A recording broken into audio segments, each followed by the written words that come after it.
Happy birthday to you. Happy birthday to you. Happy birthday, happy birthday.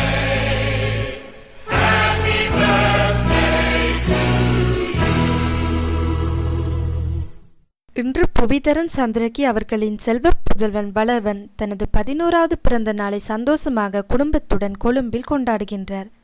இவரை அம்மம்மா அன்னலட்சுமி, அப்பப்பா விவேகானந்தன், அப்பம்மா ஞானபூசணி, ஈசன் மாமா, தங்கை கல்கி, இந்துமதி மாமி, வளர்மதி மாமி, கோமதி மாமி, கணேசமூர்த்தி மாமா, செல்வஸ்ரீ மாமா, திலீபன் மாமா, விவேதரன் சித்தப்பா, சசிதரன் சித்தப்பா, மீரா சித்தி, ராஜபாலினி சித்தி, ரூபி சித்தி, வரன் மாமா, லோகா சித்தி, கோமலா சித்தி, நிமலா சித்தி, ரமேஷ் சித்தி, சந்திரிகா மாமி, துரை சித்தப்பா, ஸ்ரீதர் சித்தப்பா, ரஞ்சன் சித்தப்பா மற்றும் மச்சான்மார் இவர்களுடன் அபிராமி அபிநய ராகவி நலமோடு பல கலைகள் கற்று வாழ வாழ்த்துகிறோம்.